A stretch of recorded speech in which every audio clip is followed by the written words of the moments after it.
I'd like to welcome everyone to the second in the Carl Taylor Compton lecture series, the second lecture by Jack Gibbons. I'm Josh Cohen, the department head in political science, and the department is pleased and honored to be hosting Jack Gibbons's visit to MIT as the Compton lecturer.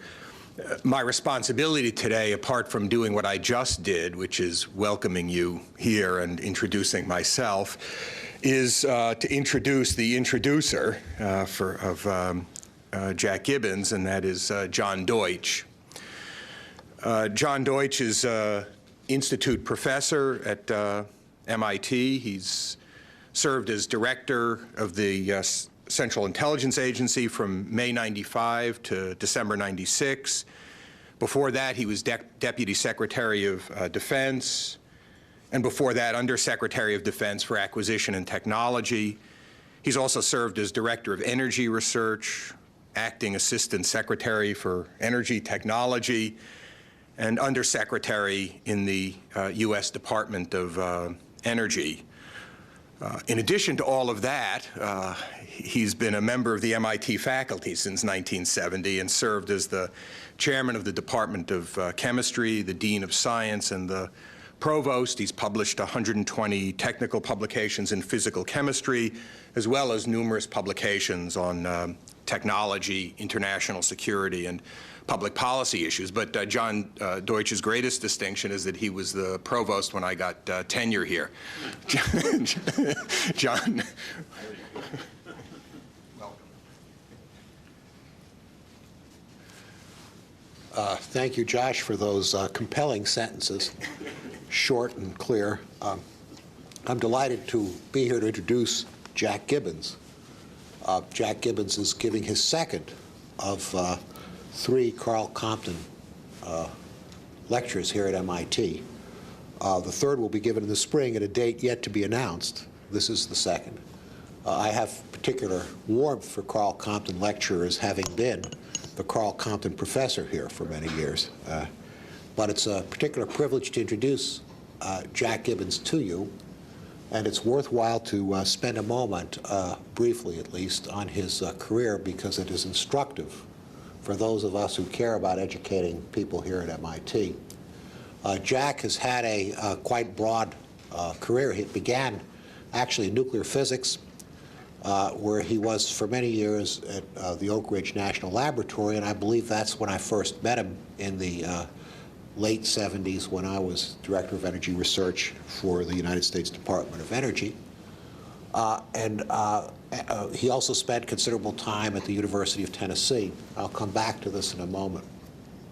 In 1979, more or less, he became director of the Office of Technology Assessment for the United States Congress. This is really, I guess we have to speak about it in the past tense, don't we? Quite regrettably. This was an experiment in good government. It was, in fact, a successful experiment in good government, and that explains why it's no longer there, more or less.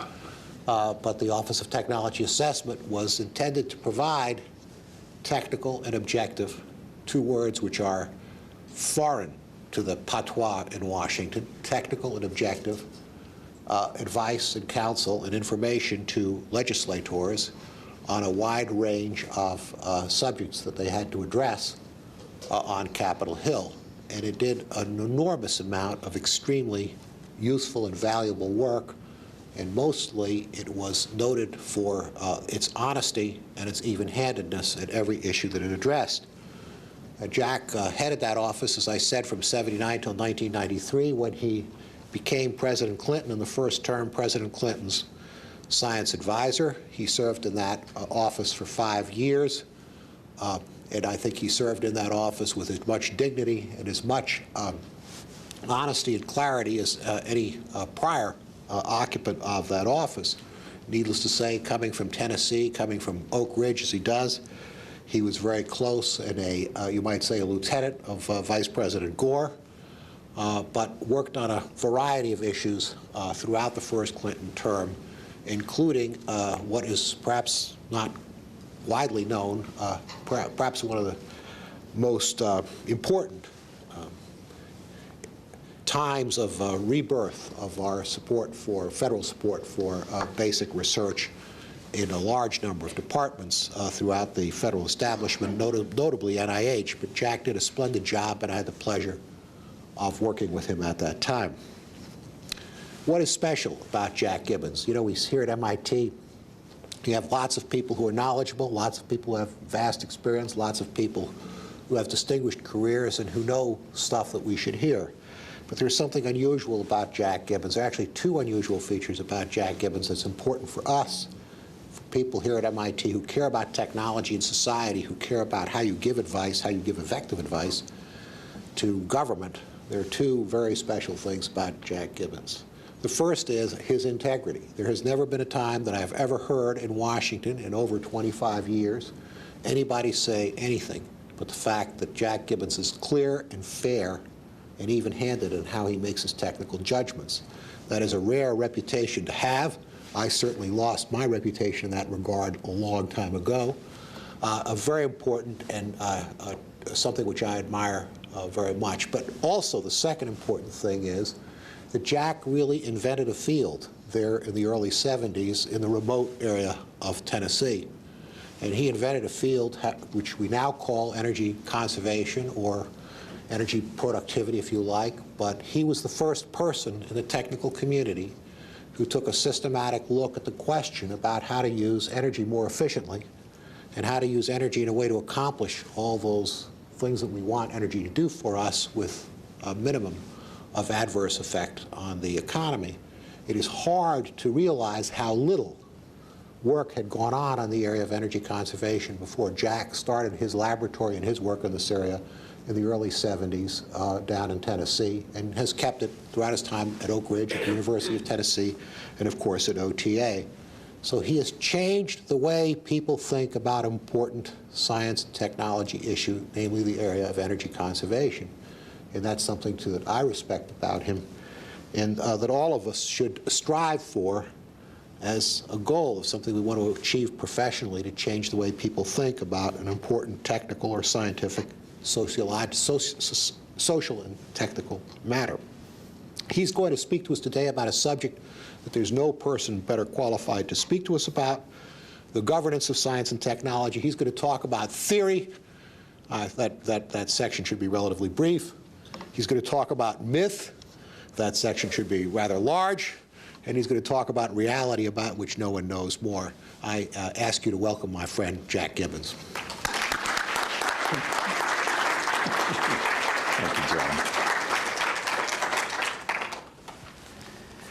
John, it's a great pleasure and an honor to be introduced by you to this audience here today. I've enjoyed many years of friendship with John Deutsch, and there's never been a dull moment, as those of you who know John can attest. I do remember, and I think I told John this once, that I was once told by a friend of mine about biblical interpretations of academic appointments. And the statement was that if the president of the university is the shepherd of the flock, then the provost is the crook on his staff. And I'm not sure how you interpret that, but that I think is applicable if you're careful about the meaning of words. My first lecture had to do with the 21st century and the kinds of questions about whether science and technology would contribute to that century or scuttle its opportunities. We talked about the enormous contributions that science and technology have made in the 20th century, the regrettable consequences as side effects of some of those accomplishments, and also the mounting long-term issues that now we see in front of us for the 21st century. Today, rather than try to prognosticate about the 21st century, I'd like to talk a bit about the processes of forming and carrying out science and technology policy. In other words, its governance. And I will try to enrich my talk about process with some examples as we go along, and I hope there'll be enough time today to have a spirited conversation and dialogue with you in the audience. Historically, and I think it's important to keep this in a historical context, this nation has always been characterized by a people interested in exploration and in discovery and in invention. You can go back before the Declaration and certainly during the development of the Constitution and find full evidence of this, and it's replete through the years that have followed that late 18th century time. I think of the Bill of Rights, which talks about the importance of protecting and encouraging the development of the useful arts and set up the process for patenting as means of intellectual property protection for inventors. I think of Jefferson sending his friend Lewis and Captain Clark to the West to explore the West for the people, to try to understand our resources and therefore be able to make fuller utilization of them. I think of around the 1840s when Samuel Morse went to the Congress and obtained a grant from the government to build a line carrying a wire from Baltimore to Washington so he could demonstrate his new invention of telegraphy. And that was one of the first federal direct supports of the development of technology. I think of the land-grant universities being established again in the about the middle of the 19th century, not only to train and educate, but also to provide for agricultural research and ultimately for its extension out to the users of that research. I think of the development of public health as a national means to try to build the protection and capabilities of our nation's health. Obviously, defense came along even more strongly in the 20th century. The support of aviation through the NACA and then its transformation to NASA and the incorporation of space exploration and space sciences as a public adventure. Of electronics throughout a variety of the federal agencies as new means, electronics and computers, new means to increase our productivity and our access to information, and of course the development of biotechnology. All of these are examples, I think, of eminently successful joint ventures between public and private interests in the further development of our nation and the development of options for us to achieve our wants and needs. So governance of science in these earlier years arose out of a time in which we shared a conviction that science and technology were means to ends that were desired by society and therefore merited support by society, either through the encouragement and protection of private activities or, in fact, in addition, the incorporation of public resources in that process. But during that time, science was governed largely by its own internal processes, which we still enjoy, respect, and must covet today. Namely, that we have an internal discipline that provides for through our internal criticism, independent verification, other means of assuring that science remains healthy and on target. I think it's illustrated, is my mic still on? Yes, good, by a cartoon, which you should recognize as an essay in pictures of the need for criticism of one's ideas and for the insistence of a continuity of thought when you're developing an idea, the continuity of data or theory or what have you. John Locke said that basically the best way to govern is to govern closest to the place that needs governance. And within science, internal governance by our own particular methods has been enormously successful and has therefore enabled us to move ahead without having a lot of external governance applied to the process of basic science. It's a good lesson that we would like to translate to other things, but are not as successful that way. Now, to make sure you watch me instead of the board, I'll turn that off for a couple of minutes. In technology, it was a different matter. As I said, we started early by trying to encourage and protect the development of intellectual property. We developed, of course, over the years, ideas of health and safety as an overpinning to the development of technology. But around World War II, we came to a great watershed of influence of science and technology that was already revoluting the country. But I think the middle of the 20th century was a turning point in terms of the total impact of science and technology on our national enterprise. During the time of Truman and Eisenhower, we found the development of an office within the White House, and the whole idea of science and technology as becoming a more and more central element in our process of federal governance. And MIT, of course, has been very active from that time onward in the process of national policy and governance in science and technology. Vannevar Bush, another fellow from up in this part of the country, by the invitation of the president, wrote an essay on science, the endless frontier, which helped set the case for science in the post-war period as a means for achieving a variety of national goals in addition to defense itself. The creation of the Science Foundation and of mission-oriented agencies came out of that same period in which the governance of science and technology was taking full form. And, of course, the appointment of the science advisor, a critical step in the White House. During the post-war World War II period, there came a time of questioning about how total the cornucopia was of the developments from science and technology. Atmospheric nuclear testing raised a lot of concerns about whether we were doing the right thing in that regard in terms of radioactivity in the atmosphere. Rachel Carson, in her essay on Silent Spring, was concerned about the extent to which these long-lived pesticides were in fact net positive for our society and for the biosphere.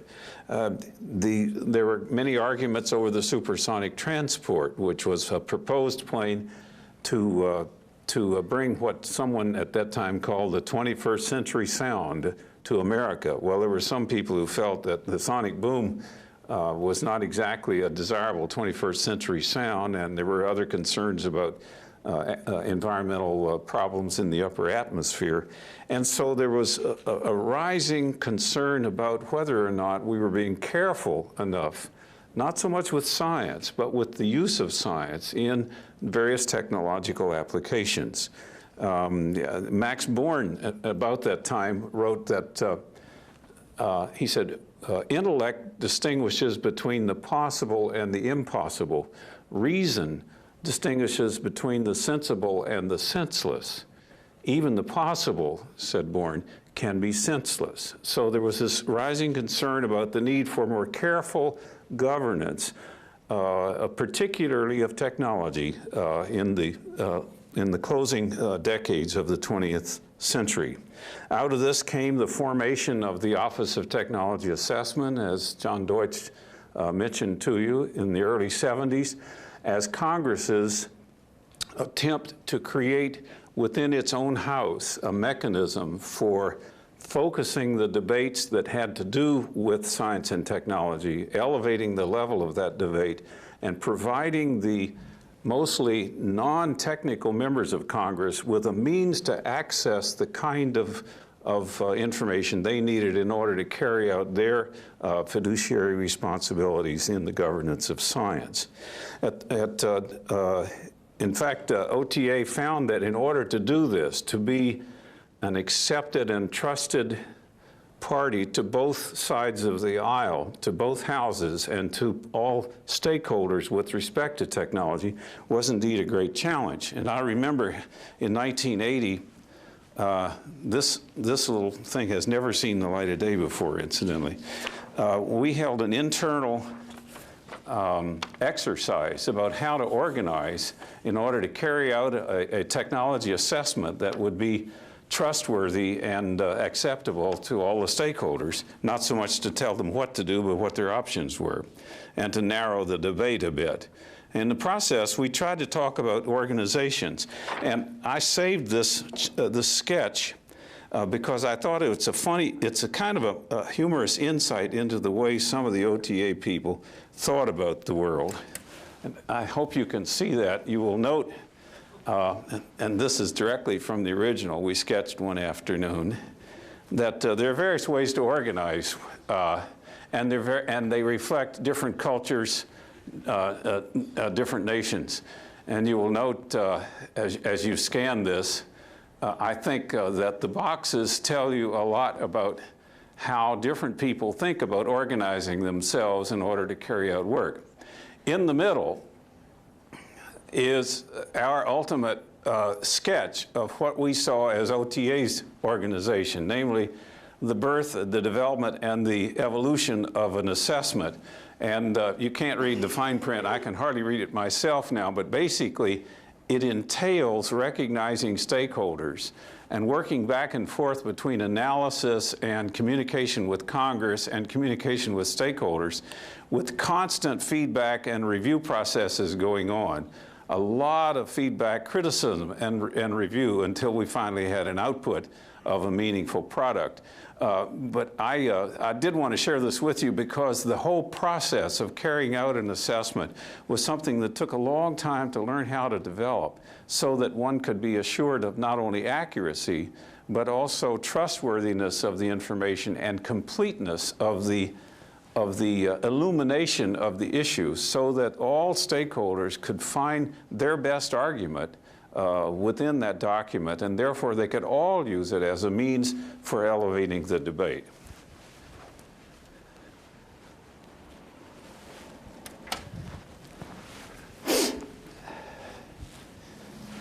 And by the time we really figured out how to make it work, of course, Congress killed it, and I'll get back to that later on.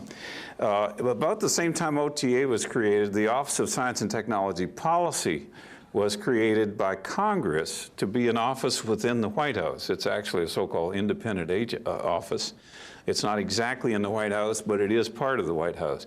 Now, this came about because the Congress at the time was concerned about the lack of serious attention being placed on science and technology within the White House. And so they imposed this office formally into the White House structure. And it was meant by Congress to say, we want some kind of high-level advice and capabilities for science analysis within the White House, within the Executive Office of the President. That later evolved to be a part of this complex of the President's Science Advisor and that office itself.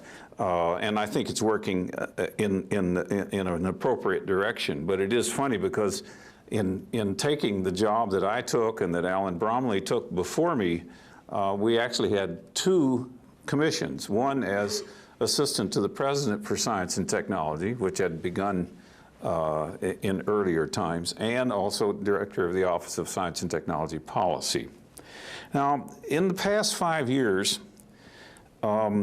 which I was, of course, more familiar with than the years before in terms of the White House, the President reestablished and strengthened the Office of Science and Technology Policy. He enabled it to integrate across the executive agencies in a more policy-level way by creating the National Science and Technology Council, which gave the office the authority to develop presidential decision memoranda and executive orders.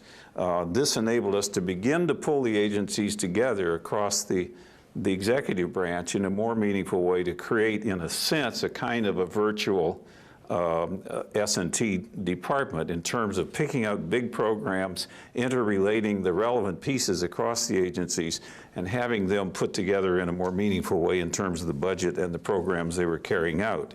We also were able to integrate the office across the White House, the other White House offices, which was very important because the national security, the national domestic policy, the national economic policy, the national environmental policy, and the Office of Management and Budget all have interlaced between them a bunch of science and technology. So we had to provide ways to pull these offices together. And in the chemist language, I think there is negative van der Waals forces between these various offices. They tend to sort of separate out unless you pull them together. And by this mechanism of the encouragement of the president, we were able to make joint appointments between senior members of the Office of Science and Technology Policy with other offices of the White House councils, and that made a big difference in terms of us working together on issues rather than in separate ways. The president also continued the work of the President's Science Advisory Committee, the Committee of Advisors on Science and Technology. The president broadened the basis of that committee by adding a substantial number of people from private industry as well as from universities and the not-for-profit sector. And that presence of senior level representation from the private sector was very important in terms of providing advice to the president. Advice including, in the early time, some principles for the recommended to the president in the way he would think about science and technology in the nation's future, some principles about the rationale for the engagement of the federal government and its largesse in the support of not only basic science but applied science and the development of generic technologies, as it were, bridging between the traditional support of fundamental science on the part of the government and the ultimate marketplace of commerce. And in between those two poles, there was a gap that needed substantially bolstering, and the president took the advice of the Science Council in that regard. The effort of the National Science and Technology Council transformed to the development of some strategy papers that were accepted by the president and issued over his name, papers that had to do with the role of technology in our economic development, with the science in the national interest, another, as it were, review of the question of the support of science itself, of the role of science and technology as a key strategy in our national security in a broader sense, not just of military defense, but also other dynamics that affect the stress level, which can lead to deadly conflicts, over the broadening of the notion of national security, and also technology as a role in providing for environmental quality, at the same time having economic growth with job creation. We created new sets of partnerships between the public and the private sectors involved in research, for instance, in the so-called Partnership for a New Generation of Vehicles, which was a new, very long, decade-long commitment on the part of the public and the private sectors to a joint venture in advanced technologies relevant to the creation of an automobile that would serve a number of public goals, including air pollution and dependence on fossil fuels and the likes, as well as private goals of staying competitive in a very, very major industry. The president also used other mechanisms for assuring that science and technology were appropriately brought to bear on public issues. One was that he, with the assistance and cooperation of both Republicans and Democrats in Congress, created the National Bioethics Advisory Commission. And this took a while to establish, but it became formally established just in time for Dolly and the cloning business to come along, as well as a number of other ethical issues that were beginning to emerge in this issue of the governance of science and technology. And I think it's a good example of where an attempt that failed when attempted by the Congress, and Al Gore was wrapped up in that one and was very much in favor of trying it again down in the executive branch, and created as a means to provide anticipatory capability to wrestle with ethical issues in science and technology in a way that was thoughtful, credible, and therefore accessible and usable by the legislators. The Congress, meanwhile, of course, was in the midst of the post-Cold War rationale. There was an idea of what do we do with something that we have supported in the past, because it defends us, it helps us defend ourselves and the world from the evil empire. What happens when the evil empire disappears? And there was a concern, therefore, about the most fundamental rationale for major federal support of research and technology, science and technology in that post-Cold War era. This was highlighted, I think, and underscored by the 104th Congress back in 1995 and 96, which had the mood of simply cutting government because anything that could cut the size of government was bound to be a good, not a bad. And a lot of arguments came up at that time about what is the appropriate federal role for science and technology in the post-Cold War world. The memos from the President's Science Advisory Committee were very helpful to the President at that time in making the defense and the rationalization for the continued support of these specifically as appropriate to a variety of national, overarching national goals.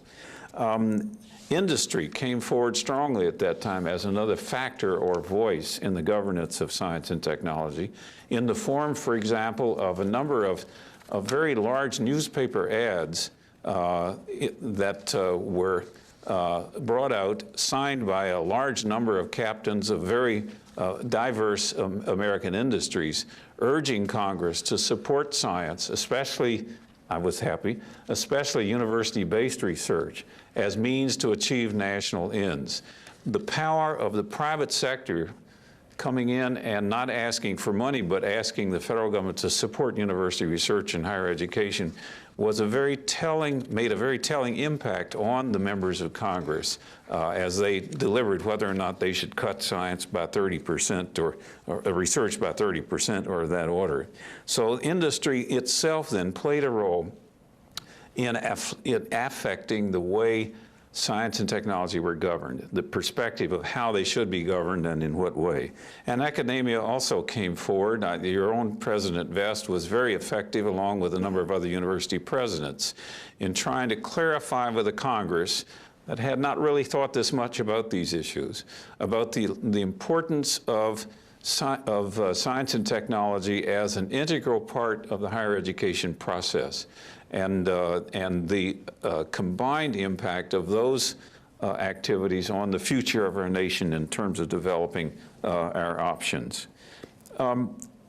Later in not the 104th, but with the 105th Congress, the Science Committee in Congress decided they should look again at this issue of science in the national interest, and the only PhD physicist in the House, Vern Ehlers, a Republican from Minnesota, undertook, under the direction of Chairman Sensenbrenner, another analysis, a so-called national science policy study, which was completed earlier this year, and it essentially reiterated the earlier and was very compatible with President Clinton's own notions of the public support of science and technology. What Ehlers did was point out that some of the more underrepresented groups in our society, for instance, the smaller universities, the rural universities, merited more support in terms of research. But by and large, this document was accepted by Congress by resolution, and we saw that as one key milestone in the reconciliation between the great struggles that the administration had with Congress in the 104th Congress. And it's coming back around to the reestablishment of at least a seemingly full bipartisan strong support for research in future years. A most pleasant seeming turnaround of events. At the same time, we saw conversations in Congress about it's not exactly esoteric governance of science and technology, but the word was, let's double the budget. Well, that, you know, that's sort of a bottom line, isn't it? Let's double the budget for science in the Congress. What they didn't say was how soon. Some talked about doubling the budget in 5 years, others 10 or 12 years. So the number was not, but the number was not so important as the direct explicit implication that the Congress had come to terms with the value of public support of research and technology, and was committed to long-term investment in this direction, which is very counter to what had happened only a few years before. It tells you another lesson about the governance of science and technology. There are some long-term underpinnings of support of this in our nation, but they are subject to near-term shifts of focus and attention and values. And that's a clarion call to those of us in the community not to assume anything. One must constantly reacquaint people with the relevance of what we do to the overarching national goals and needs of our people. Let's see, I mentioned the establishment of the National Bioethics Advisory Committee as yet another example of what we had done. Now, what's happened with respect to the doubling of the budget is that there is a resolution that says we will double the budget for research. The number spoken by some members urged on early was, let's double it in 5 years. Others said 10 years. I think the final resolution says 12 years, and you know what 12 years doubling means. It's about, about 6% per year. Now that's a good-sized number. That's twice the GNP growth rate, but it's not a massive change in things. And let me tell you why that's, even that I think is an important number. It's an important number because if you look at what has to happen with the federal budget, namely our agreements to move toward balance and the power of the budget committees to do so, and if you look at the makeup of the so-called budget itself, which is divided between entitlement programs, which include Social Security and Medicare, a number of the other programs that are instituted by Congress, and then look at the discretionary programs, which is really, you can divide between defense discretionary and all the rest, non-military discretionary budget, and the federal interest payment on the debt, which of course has tripled in the Reagan years and is therefore now a significant part of our total budget. You see that over time, the entitlement programs and the interest on national debt have risen to the point of competing with the so-called discretionary programs, and that the non-defense discretionary programs now have reduced from about 1/6 of our budget to about 1/7 of the budget. So there's a constant squeeze on those resources that have to be taken into account anytime you talk about change in science policy or the support of science and technology. And now I want to speak a little bit about the budget. I almost ought to leave that up there so you can memorize it before the end of the afternoon. I'll leave it there a little bit longer. Because the budget is where the battle is ultimately joined. And in the course, in the Constitution, the name of the game is that the President proposes and the Congress disposes. It's an old saying, but nonetheless true that that's what the theory is. In reality, as we look at the annual cycles of the budget, let's just go through that very quickly. The State of the Union, I think we're all familiar with. When does it happen? What time of the year? January. Thank you, Dr. Deutsch. I was looking at the students, but he knows the territory. the State of the Union is both the end of a process and the beginning of a cycle. And so let's start a year earlier than the State of the Union and see what happens. In the late winter, especially in March, the Office of Management and Budget starts sending its initial marks or dollars assignment to the various agencies, influenced in detail at least by the President's sense of urgency and of priority. Now remember, budgets never change revolutionary-wise, they change incrementally, but they do change. So in the late winter, we have these first marks going out to the federal agencies, instructions, as it were, for the agencies to take this number and figure out how they can spend it with the highest yield and best reflection of the President's prerogatives. Around April, other instructions are sent to the heads of agencies. For example, we instituted, when I got in the White House with Leon Panetta as head of the Office of Management and Budget, an annual memorandum that went to the heads of agencies to talk about the science and technology parts of their budgets and to provide them with a reminder of where the President stands on these issues and the special need for priorities, both for individual programs as well as for those programs that cut across the agencies. That's around April.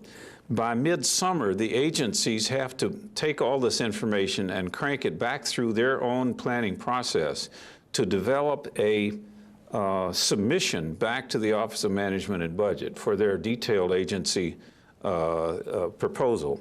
Typically, the agencies came back with budgets that were larger than the numbers assigned to them by OMB. That's almost an annual ritual, which later causes the agency heads to interact with OMB and with the President. So the agency submissions come into the OMB in the summertime, and whereupon a number of conferences or so-called pass-back meetings happen between the agencies and the OMB, and the OMB is joined by, for instance, members of the Office of Science and Technology Policy with respect to science and technology parts of these budgets. And so this is an interaction of OMB, the Office of Science and Technology Policy, the Council on Environmental Quality, the National Economic Council. You can name it, other White House offices that all co-join in working with the agencies to try to make sure that their budget reflects the priorities as seen by the White House offices. The military in this activity can be seen as a kind of a place apart. It has less of the sort of breadth of involvement of the White House than the other so-called domestic agencies, but I'll talk about that more after a while.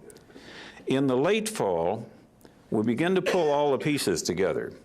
And there are appeals made back and forth between what OMB and the White House offices say on the one hand, what the agencies say, and of course the cabinet officers can appeal directly to the President if they need to during that time. But there's a lot of horse trading that goes on during that period, engaged as it moves toward a final decision about the budget, begins to engage fewer and fewer people within the White House, because as you get close to the ultimate decisions about a budget, that has to be done ultimately by the President. It moves from a time in which a lot of the White House offices are deeply involved to a time in which perhaps a half a dozen people or less are involved. And ultimately, between the President and he uses the Vice President, in the case of President Clinton, he uses Bob Rubin as Secretary of the Treasury, Gene Sperling, who is basically the Chief Domestic Policy Counselor, and the Chief of Staff as his, to a degree, the rest of us, but mostly a smaller and smaller group of people, to wrestle with putting all these pieces together to find a budget that's going to be manageable and defensible. His final decisions are made basically during the month of December. And because by the end of December, the budget has to be ready to be put together. The pieces are written for the federal budget, and in January it goes to the printer in time for the State of the Union.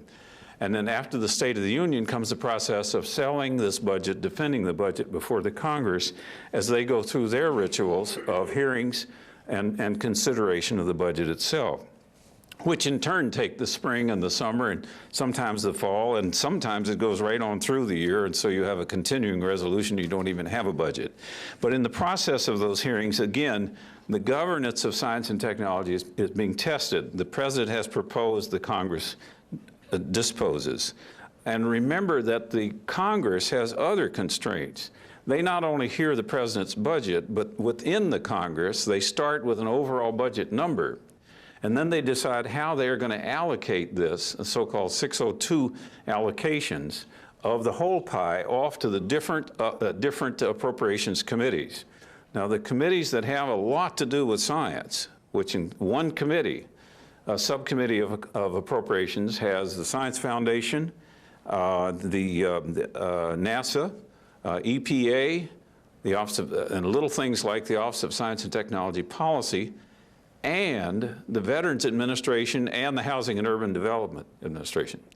So we have mixtures of very powerful agencies like veterans and housing admixed with science agencies, all having to be squeezed into one single pot. In other words, we aren't trading this kind of science for that kind of science, but we're trading between housing and science, or veterans and science. And other parts of science are competing again with other national priorities. So there's no bucket for science. You have to understand the organization of these appropriations committees in order to understand the dynamics of defending the budget and of trying to help affect the process. I think for the record for the past 5 or 6 years is pretty instructive. First of all, in governance, the underpinnings, I think, are pretty constant. We do have a nation that supports research, is interested in research, is committed to the idea that one can have jobs and a growing economy and that at the same time be secure in a national security sense, as well as healthy and with a healthy environment. But in practice, we have to deal with change. In other words, governance in this area, as in all other areas of governance, is a process. It's not written in stone. Well, what lessons? First of all, I think one lesson that I'm constantly aware of is that our society does have this enduring optimism about the rewards of science and technology. But increasingly, it's saying we must not take for granted that these rewards are all going to be, the returns are all going to be positive, especially as it has become more pervasive in our national lives. Secondly, as George Brown said with respect to Vern Eller's paper on science policy, he said what's missing here is the imperative to link the investments in science and technology to the social purposes being served. And there he feels, and I tend to agree with him, and I know the President Clinton does, there he feels we're coming up short. It's important, in other words, to relate science and technology to societal goals. Now, in the private sector consideration of science and technology is a little bit easier. It has a very strong market discipline that acts on its decisions, and that market discipline in turn reflects largely reflects society's concerns. But the public sector is more complex. We don't have the equivalent of a marketplace discipline. So we've developed things like the Government Performance and Results Act, which was created by Congress to try to constantly evaluate the value of our various investments. The problem of this, especially with respect to science, is that you can evaluate the process of science quite well, thank you, but only retrospectively. You can determine only by looking backwards how well you've done, and it's very difficult, if not impossible, to determine looking forward how you're going to do. So puts it in a sort of a separate class of interesting challenges. How can we evaluate and persuade our benefactors, the American people, about the value of making these investments in research if we can't tell them what's going to happen. And I don't think we should try to tell them what's going to happen in detail, but rather look backward and say, here's what's happened in the past, and here's why we are confident, therefore, will happen in the future. There, we got a lot of help from the Council of Economic Advisors in this regard, in which they non-technologists looked backward at the role of research in America's economy and found an extraordinary rate of return, however uncertain, but an extraordinary rate of return ultimately of these investments in terms of the return of the public investment. So that's the second thing, is that we have to make sure we relate science and technology to societal goals. The third lesson to me is, and this is multifactored, but it's important, several things are important. One is it's really important to know the territory. The whole organization, the whole process, the whole rhythms of governance are important to understand in order to be able to affect it in a positive way. Why, for instance, is a Department of Science probably a very bad idea when you look at the way we're organized and do things? Why is it that there is no science kitty? Why is it that that happens? And how can we accommodate for that or take that into account as we try to help affect science policy and its governance? How to use that information, in other words, to inform the debate and help evolve an ever more rational and productive system of governance. The importance of compromise. I remember one outstanding senator telling me when I was at OTA once, he said, Jack, we were going to ask you about doing this particular analysis for us, but now it's too late. In other words, the decision hadn't been made, but the influence of the scientific analysis was simply beyond the pale. It had gone on to the more overarching political decisions that had to be made about the issue that he was talking about. In this failure of the superconducting super collider, we found another thing, namely not only know the territory, but also know the importance of compromise. Just like this, it's too late for analysis. In this case, we found that the defense of the superconducting super collider was not going to work for a variety of reasons, and that it was going to go down, even though the administration supported it in '93.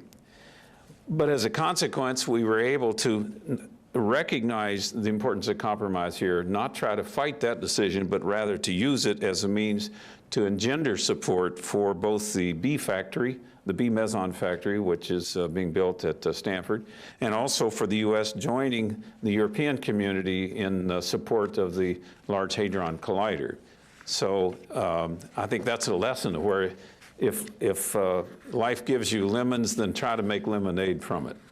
The space station was another example that I'm still confounded with, I believe. But here was one in which we were, again, handed, as one administration went to another administration, we were handed a project with a lot of momentum to it, a project that involved the same sort of problems of the downscaling of federal activities in various regions of the nation, and our attempts to try to help buffer that rate of change of the federal government retreating from certain areas, and the opportunity to bring Russia into what once had been the symbol of standoff between the free world and the evil empire, to a place in which they were co-joined in the largest technical activity or high technology activity ever attempted in peacetime. And so, again, a bunch of compromises went about in order to ultimately resolve the space station decision as it came about. And I'll be happy to go into this later if you want to. The International Thermonuclear Energy Reactor is another case where fusion research, which is important as a long-term option, because we just don't have that many options, was focused, unfortunately, on trying to build a very large machine as the next round in thermonuclear fusion research. and it was internationalized. The greatest value of that whole activity, I think, was the fact that it was an internationalized activity. But we had to devise a way to move from an impossible commitment, a politically impossible commitment to help participate in building such a big machine, and move it to transform the activities, keeping it international, but moving it toward plasma physics, materials sciences relevant to plasma, high-temperature plasmas and the likes. And that's what we're in the process of doing now. Again, a compromise with the highly unlikely possibility that we would build such an enormous machine at this point in time. And I would say, for instance, again, that MIT had, I think, played an important role in the government and the people understanding that it may well be premature to try to build a big machine yet until we know more about the physics and the chemistry and the material sciences related to fusion and plasmas. So again, I think we found a budget now, find a budget that was sustained for fusion and plasma research, but with its emphasis shifted away from a big machine and more appropriately toward a broad gauge ranging area of research. And finally, another example of the importance for compromise was that the administration was approached with almost de facto legislation from the Farm Belt community, from the Corn Belt community, that we would do a genome of the corn plant and undertake that directly. We were able to persuade Congress gently that the way, if you really want to get the corn genome for a good cause, the place to start is not with corn, but with the lowly mustard plant, because that enables you to build up toward the more complex plant and probably get there better and faster and certainly less expensively. So by compromising with their desire to get the corn genome, we were able to mount a multi-agency program on plant genome. It's also important to be prepared. Because government acts in response to something. As Adlai Stevenson once said, America never seems to see the handwriting on the wall until their back is up against the wall, or at least they perceive that. And so I learned a lesson from a man from the National Institutes of Health named Jim Shannon once, who always, when he was up with Congress, carried in his briefcase at least one or two really good ideas about how to spend more money at the NIH. And frequently, having that thoughtful information immediately available when a question came up or a perceived crisis occurred enabled Shannon to do a magnificent job of expanding the activities of the NIH.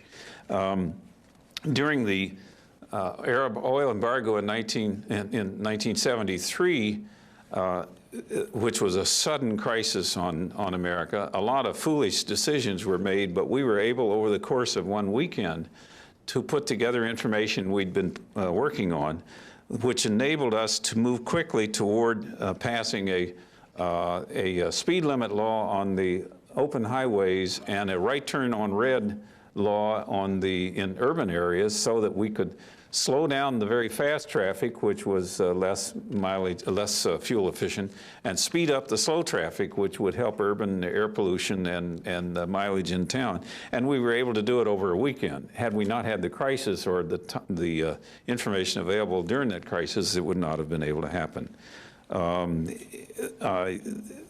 Another lesson I learned from OTA was what to do in terms of a very large administration dramatic recommendation. In this case, it was recommended, I think, by Vice President Rockefeller, that we have a $100 billion program for synfuels development. And we developed at OTA a testimony basically over a weekend based on what work we had done to show that this would indeed be folly to try to commit to that kind of production in a technology that was not that well developed. And we were informed the following week by the key committee that our testimony had persuaded them it was not a good thing to do, and it helped massively downscale the so-called synfuels program. And finally, we were asked at one point about the utility of space-based ballistic missile interception immediately following President Reagan's declaration of the so-called Star Wars program. And we had anticipated some of this and had done some work and were able to deliver to the Senate Foreign Relations Committee testimony which basically threw very, very serious questions into the technical feasibility of this proposal, which in turn slowed down the process and got the White House, of course, quite mad at OTA. But again, an ability to respond authoritatively and quickly was key in that process. Well, another important thing, I think, is to expect surprises and deal with them as best you can. Two examples. One is the Mars rock, which we found out about when Dan Golden met me in the country and whispered to me what was going on. And this was the discovery of a meteorite in Antarctica, which with very careful and very fascinating microchemical and physical examinations seemed to bear some evidence of possible early life, and it was almost for sure a rock from Mars. The way we had to handle that in terms of having the president being engaged in it and saying the right words about the process of science, rather than take advice from at least one of his more powerful political advisors, namely who wanted the president to announce that he was going to decide to send people to Mars to investigate this. Told us again, and that took us 24 hours to turn around, but it tells you again that the name of the game, at least in the White House, is not, in science and technology governance, is not so much hits or runs in the game, it's saves to keep things from happening that shouldn't happen. Another, of course, was Dolly.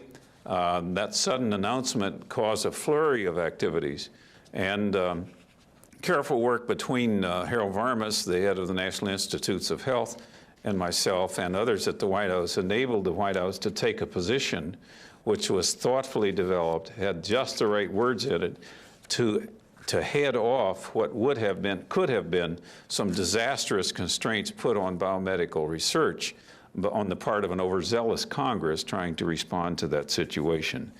So timing is terribly important. And I think now there's a new and thorny issue before us, not only in terms of the relatively new issues of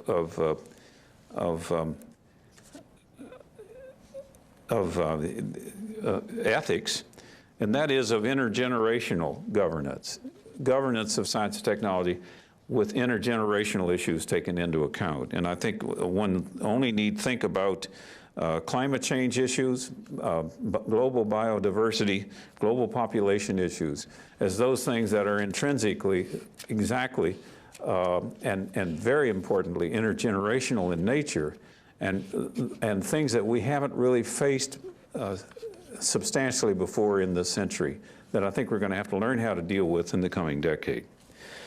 And finally, pick your shots. I'll give you an example. In the White House, especially post Jerry Wiesner, working with respect to the Department of Defense is a place where you have to pick your shots. It's a very large elephant, and therefore you can't try to tackle the whole elephant, but rather pick those things that are most appropriate to do in science and technology policy. Three things that happened during my time at the White House resulted, and I'm pleased to say all three worked out pretty well with the department. One was the ending of nuclear weapons testing and the coupled decision to support the idea of our nuclear stockpile stewardship program, which in turn enabled us, we believe, to convince people that we knew how to maintain a trustworthy weapon stockpile without having to do a continuation of nuclear testing. But the cost of that was to provide other means, non-explosive means, for doing this testing. That in turn enabled the U.S. to maintain and take a leadership in the global push for the Comprehensive Test Ban Treaty. Second is, with respect to defense, was the convergence process, which John was very much a part of, along with some of the rest of us, namely to find those places where military and civil needs could be merged rather than being carried out separately at much higher cost. And we were able to merge those interests with respect to the global positioning satellite system, with respect to weather satellites, and with respect to space launch capabilities. Those are but 3 areas in which we were able to co-join the domestic and military programs to save a lot of money in the process and hopefully succeed.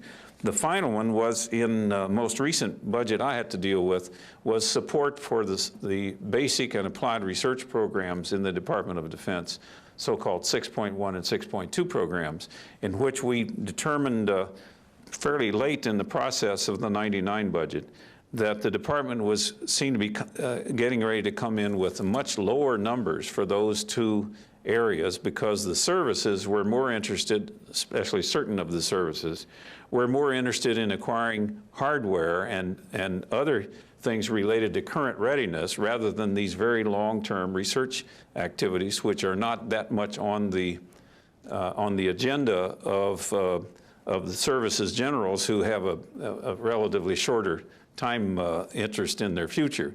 It's sort of like a CEO of a company whose products become obsolescent fairly quickly, but long compared to their reward, namely the next quarter of the value of their stock. So they're necessarily focused in the short term.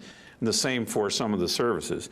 We were able from the White House to spot this, to talk with the Office of Secretary of Defense, and and it happened more than once. And in each case, the Secretary understood the absolute essential nature of supporting the basic and applied research programs from within the department, and those numbers were restored, and we're very grateful for that. So you have to pick your shots, and if you do so, you can win most of them.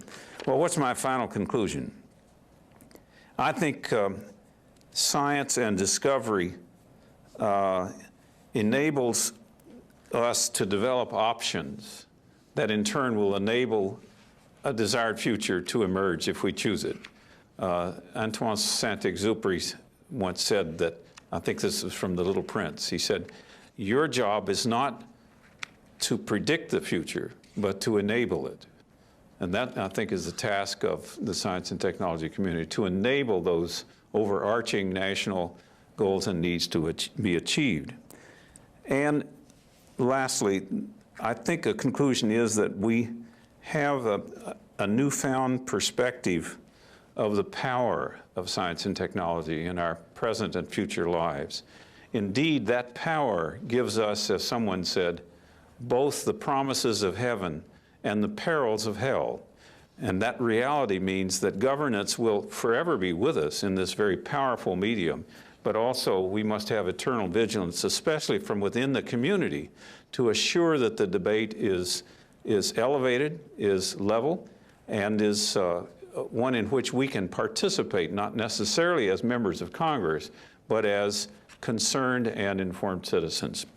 That's the end of my preaching for today. I want to thank you for your attention. I didn't see a single soul sleeping, and I'm astonished. And I'm ready to be attacked. Thank you.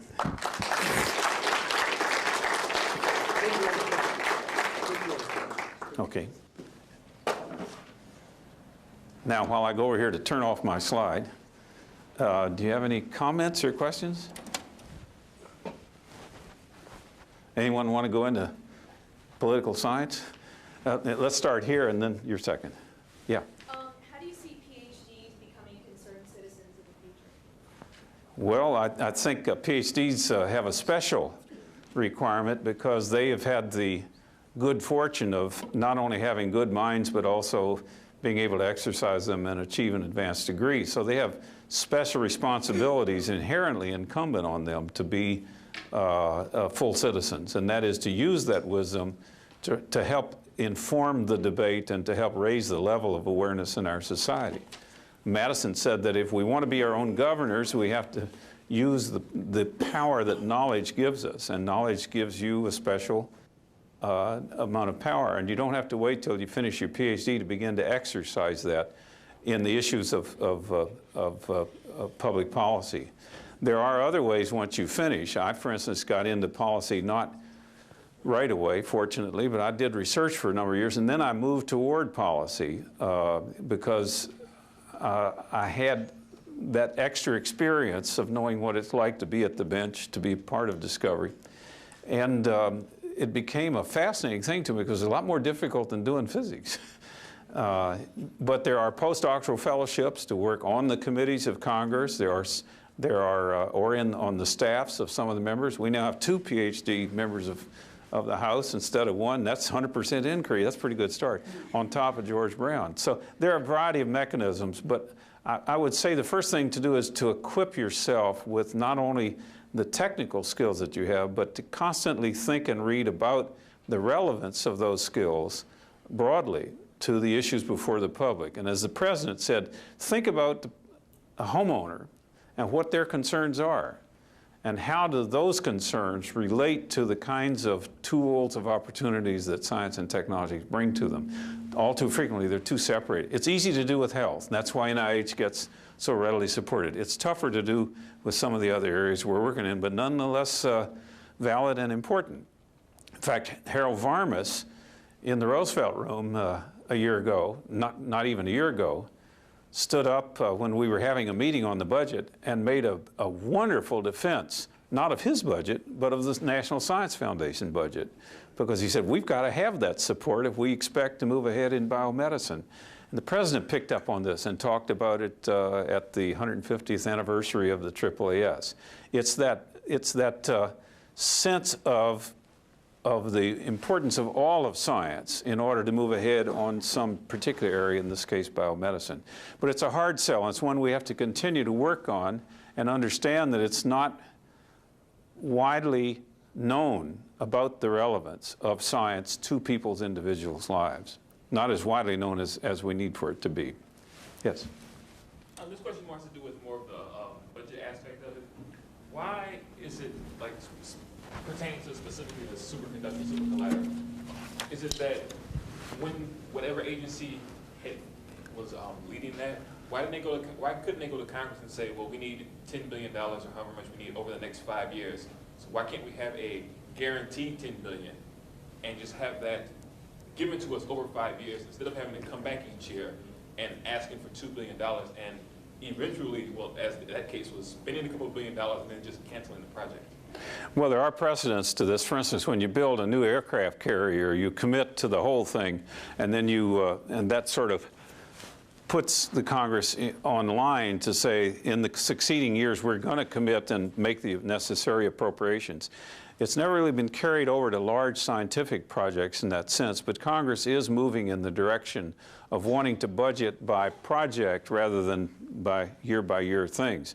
The problem on the SSC was not so much its total expenditure, which was large, but the fact that it was not on schedule. They were running into some problems with some of the magnets, and it was a U.S. national effort. It had not been internationalized, and when we got into office, we couldn't internationalize it that fast, and it was esoteric. I remember defending that budget in front of a Senate committee, and I tried to use every analogy I could think of. I said, look, this is an accelerator, but it's really a microscope because you're looking at the smallest particles. It's also a telescope because you're looking out toward heavenly bodies and trying to understand some of the very energetic events. It's also a time machine because it takes you back to that very high energy associated with the origin of the universe. And I got all excited, and that didn't do much good. Because the Congress had decided that this was big science, it was a big expenditure, it was very esoteric. They didn't see its relationship to the overarching goals of health, environment, security, and it was too distant, just too distant, and it's very sad. And we could go on that one, but you want a quick follow-up? I was just wondering why, I mean, if anyone's ever gone to Congress and say, well, these are some other esoteric and distant research-based projects that have, or research ideas that have had practical applications 40 or 50 or 60 years down the line. I mean, you can go everything from Einstein's theory of relativity, applications using GPS, you know, why no one saw, he didn't think that, or he didn't know at the time that, well, if I think of this theory, then you'll be able to tell where you are on the planet. But 60 years later, somebody said, You're absolutely right, and it's important not to say it once, but remember, Congress turns over very frequently. And there are new faces there. Some of the staff turns over about 50% per year, so it's a constant education process. But there are frequent, not only allegations, but references to the fact that if you look at the work done that leads to Nobel Prizes, the lag time there is typically now like 2 decades. With exceptions, obviously, but it is important to understand that you can't tell now exactly where things are going to lead. But remember, the SSC was very popular with its idea, with the notion it was going to be built over time. There was a great contest across the country for consortia of universities and states to get together and bid for this accelerator. All Congress was in favor of that because they all came from at least one state. As soon as it focused on one state, namely Texas, forget it. The rest really weren't all that interested because they didn't associate that facility with benefits to their state. They could have, they should have, if they'd understood that it would be a place where their scientists could operate as well, not just a place where it happened to be located. But that wasn't done, and that's an issue of thinking about establishing the value of a capital commitment in one place to other states within the whole country. Now, what's going on right now, for instance, I think is a better shot at it, where we're trying to build an advanced neutron source for a variety of neutron diffraction stuff. Cliff Shull here was one of the early Nobel laureate engaged in neutron diffraction.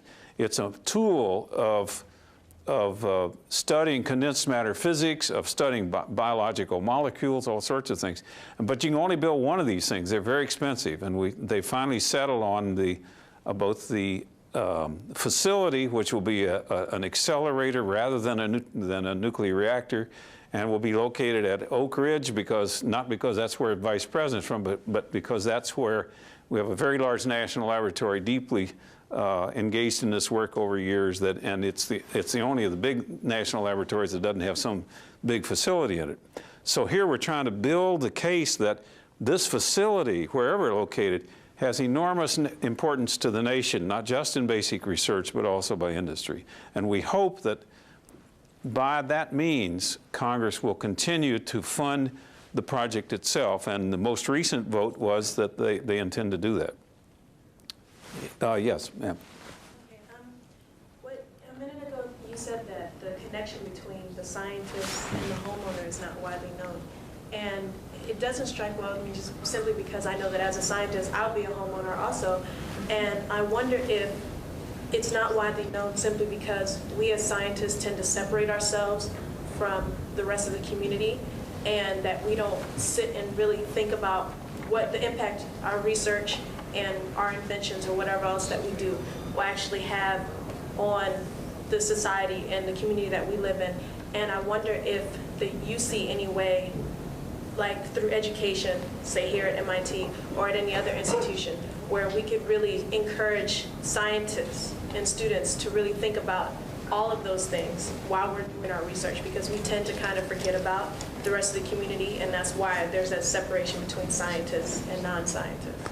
I think so. I think it's a process that has to go on like education for all of your life, but I think an awareness level raising of the importance of doing this for our own sake, but it also is a part of our job, is something we need to work on. That's one reason I'm up here this fall. Yeah. I'm a physicist turned political scientist, and from both fields. Where'd you go wrong, John? The Cold War. From both fields, I got the impression that the OTA was an agile and efficient pocket inside of the huge morass of bureaucratic government. Now that it's gone, what do you see as other agencies that are agile, efficient pockets in the government? Well, there are pockets of agility here and there, no question about it. And I think what Vice President Gore has been trying to do is to maximize those and minimize some of the rest by the so-called reinventing government. But OTA fell not because it was ineffective, but for two reasons. One is Congress needed a scalp because they were cutting budgets everywhere. And of all of the congressional offices, I think other than an arboretum somewhere, OTA was the smallest and politically the least capable to defend itself. Politically least capable because it was science, and you know, science is very far away from most political lives. Secondly, the other agencies served all of Congress, not just committee chairs. And thirdly, and this I think is probably to a degree legitimate, although not wholly so, there was a perception at least that OTA's work took too long, that issues, they couldn't get an answer fast enough for their needs within the pulse of the Congress. I think that was wrong, but that was a perception. And finally, there was a need, there was a felt condition on the part of the conservatives that OTA was too liberal.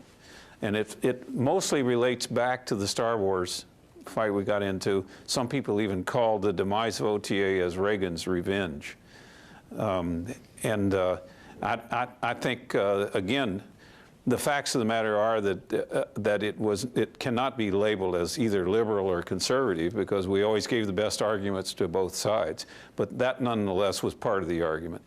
Whether one could ever recreate OTA, I don't know. I do know that there's a Republican member of Congress, Amo Houghton, who used to run Corning Glass before he ran for Congress, who has been desperately trying to reestablish something like an OTA, and they're waiting for someone to come up with a good idea about how to recreate that capability for the Congress. It's not going to happen within the Library of Congress or the General Accounting Office, the General Accounting Office, because it simply they aren't organized the way you have to get organized to do it. So nothing out there currently does comparable work? Well, there are some attempts. One is to try to shape the Academy of Engineering and the Academy of Sciences to do some of this. Partly possible, but not wholly satisfactory, because you need to be a part of the family in order to be involved in it. Another is to have places like MIT that have enormous capabilities, at least a latent capability to rapidly respond authoritatively to issues that could be better tapped, especially by those members within their purview, their region. And I think that may be a great hope for the nation, is for the university community to somehow organize itself to be able to be more responsive to queries, to get a little closer to the members. And if you're closer to the members and the senior staff, you're more likely to get asked those questions or be brought into the arguments. Yes? On the subject of predicting the long-term benefits of science funding, the U.S. has a reputation for having the best, or among the best international programs for research and education at the highest levels, but a reputation for having comparatively poor science education at the primary and secondary school levels. And I'm wondering if any of the advocates of science funding in Congress are thinking that far ahead. Yes, very much so, both in Congress and in the administration and in the state houses. I think we do have a woeful situation in our K-12 system, and the nation, we're obviously working very hard at that now in capable teachers, as well as bringing in capabilities such as access, information technology access, to improve the process of learning, the effectiveness of the learning system, and we have a long way to go. It is by the skin of our teeth that somehow magically, despite this woefully inadequate preparation, we still manage to do very well when we get to the undergraduate and especially the graduate years. So we need to hold on to the best and not take it for granted like MIT, but at the same time focus hard on K-12. I was very dispirited the other day when the president of the National Academy of Sciences told me that his daughter had finished a PhD in biochemistry, and to the great angst of her department faculty that she had graduated from, she decided to go into high school teaching of science. And her father, Bruce Alberts, was furious at the department for denigrating the idea that a fresh PhD might deign themselves to try to teach high school science. I say she ought to have a medal. I've kept you longer than we should. We're going to have a reception, is that right? And I know John Deutsch is out of sickbed to be here, and I think the rest of you deserve a break. So I want to thank you for coming to hear me for the second time. We'll do one more time in the spring. Thank you very much.